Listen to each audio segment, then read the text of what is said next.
ꯆꯥꯏꯗ ꯄꯨꯜꯂꯦ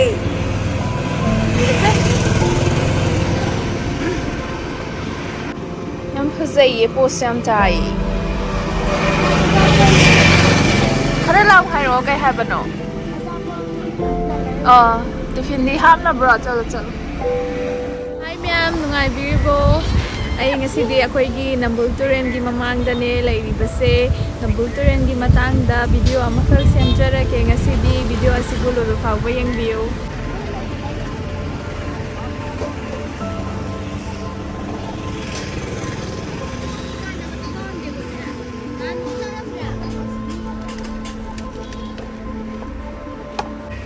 ꯃꯁꯤꯒꯤ ꯃꯔꯝ ꯃꯣꯛꯄꯤ ꯑꯉꯥꯡ ꯑꯅꯤ ꯑꯁꯤꯅꯦ ꯅꯝꯕꯨꯜ ꯇꯨꯔꯦꯟꯒꯤ ꯃꯇꯥꯡꯗ ꯋꯥ ꯉꯥꯡꯒꯗꯧꯔꯤꯕ ꯑꯁꯦ ꯃꯌꯥꯝ ꯃꯈꯥ ꯇꯥꯅ ꯚꯤꯗꯤꯑꯣ ꯑꯁꯤ ꯌꯦꯡꯕꯤꯌꯨ ma'am ꯍꯧꯖꯔꯒꯦ Hi guys, so first of all we will introduce ourselves.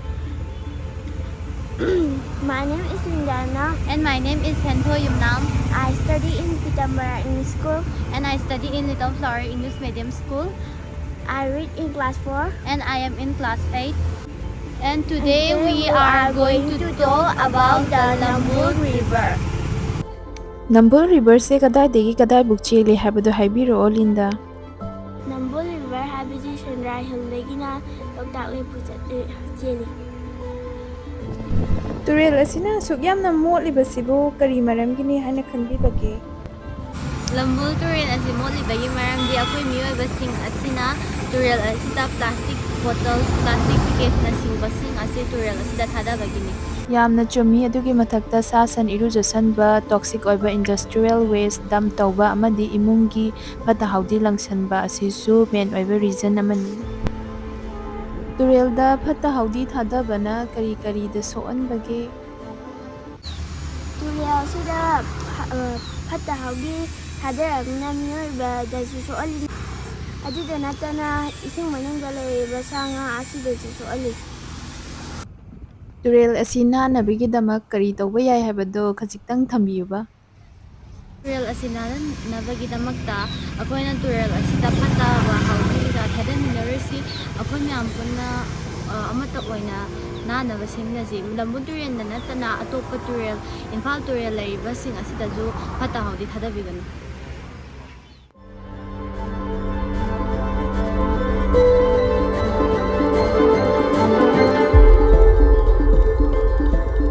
Linda amadi hentoibu mabal yamlaba wahai khara thambibagidamagta thagatchari aroiba oina mayamda kari message piningbage haibado thambiramu aduna aikoi mem punna turel asida fata haudi thadaminaroisi Nambun Turen punna kanminarsi Nambul Turen punna kaminarasi. Thank you Lekol ga semaga Nambul lekol hairaga thambe phajana saide do amot Riverfront garden adana moina yam phajana river mamang se nanabagidamagta sembane mogi garden se haba loire Railgi nakanda haira adagi insang napi laina chingba kharasu thajai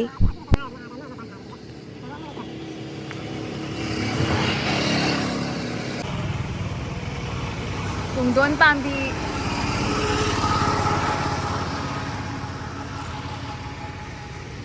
Boroi pambi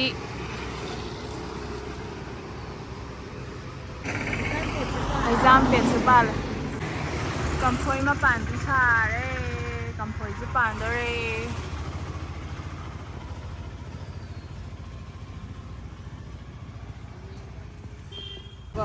sida khoi man thaba khoi ban thaba ne komla ne Komla jiju wa phajana hore yamna Komla jingje chawra di phajan palan Latest siju nang thai na thro Awa thabi jisu kanan thai ba dragon fruit chain thai Si dragon fruit ba asi am chong khalai jang yam tham na te ba Masanje song khalai ra ma thia sum namjan ba chong khalai jang ma Sigi nomang khama panjidi phajana sare he ayum tholak badasu khoi ban thaba Sida size thaje hai khoi ban ꯁꯤꯒꯤ ꯐꯩꯗꯣꯝꯁꯦ ꯊꯥꯖꯩꯌꯦ ꯃꯣꯔꯣꯛꯁꯦ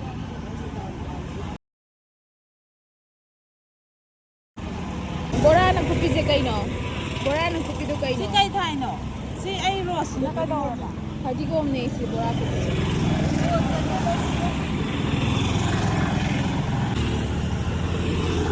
ꯔꯣꯁꯁꯦ ꯅꯣꯏ ꯅꯥꯀꯨꯞꯄꯤ ꯈꯔꯁꯨ ꯊꯥꯔꯦ ꯁ꯭ꯋꯥꯏꯗ ꯑꯩꯈꯣꯏ ꯕꯥꯅ ꯊꯥꯔꯤꯅꯦ ꯅꯣꯡꯃꯥꯡ ꯈꯥꯁꯤꯡꯁꯤꯗꯤ ꯑꯁ ꯄꯤꯅꯕ ꯆꯥꯔꯦ ꯁꯤꯒꯤ ꯁꯤꯠꯁꯤꯅ ꯁꯤꯗ ꯆꯪꯕ ꯃꯤ ꯃꯌꯥꯝꯗ ꯊꯨꯗꯦꯛꯄꯤꯔꯝꯃꯦ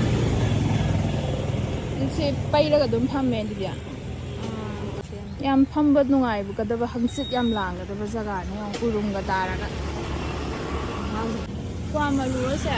ꯈꯔꯗꯤ ꯃꯅꯨꯡꯗꯣ ꯃꯌꯣꯟ ꯆꯣꯡꯉꯛꯈꯤꯅꯤꯌꯦ ꯀꯪꯗꯦ ꯁꯤꯕꯗ ꯁꯤ ꯆꯝꯄ꯭ꯔꯥꯅꯦ ꯏꯁꯤꯡ ꯆꯥꯏꯁꯜꯂ ꯆꯝꯄ꯭ꯔꯥꯅꯦ ꯁꯤꯁꯦ ꯀꯩꯅꯣ ꯈꯪꯗꯦ ꯃꯌꯥꯝ ꯈꯪꯉꯗꯤ ꯁꯤ ꯀꯩꯅꯣꯅ ꯍꯥꯏꯕꯤꯔꯛꯑꯣ ꯁꯤ ꯀꯩꯅꯣ ꯍꯥꯏꯕꯤꯔꯝꯃꯣ ꯑꯁꯤ ꯂꯩꯁꯦ ꯂꯩꯄꯨꯡ ꯈꯥꯡ ꯅꯠꯇ꯭ꯔꯣ ꯂꯩꯄꯨꯡ ꯈꯥꯡꯁꯨ ꯍꯧꯋꯦ ꯀꯩ ꯅꯨꯃꯤꯠ ꯀꯧꯕ꯭ꯔꯥ ꯈꯪꯗꯦ ꯕꯤꯄꯤꯒ ꯌꯥꯝ ꯂꯩ ꯍꯥꯏꯕꯗꯣ ꯆꯔꯣꯡ ꯄꯥꯟꯕꯗꯣ ꯁꯤꯁꯨ ꯂꯩꯄꯨꯡꯈꯥꯡꯒꯤ ꯃꯁꯛꯇꯤ ꯃꯥꯜꯂꯦ ꯂꯩꯄꯨꯡꯈꯥꯡꯒꯤ ꯃꯑꯣꯡꯅꯦ ꯃꯄꯥꯟꯁꯨ ꯁꯥꯔꯦ ꯑꯗ ꯀꯩ ꯄꯥꯝꯕꯤꯅꯣ ꯁꯤꯁꯨ ꯈꯪꯗ꯭ꯔꯦ ꯁꯤ ꯑꯅꯤꯁꯦ ꯃꯤ ꯑꯃ ꯂꯥꯛꯑꯣ ꯑꯥꯎ ꯆꯤꯆꯦ ꯅꯕꯥꯅꯤ ꯍꯦꯛꯃꯤꯟꯅꯩꯔꯣ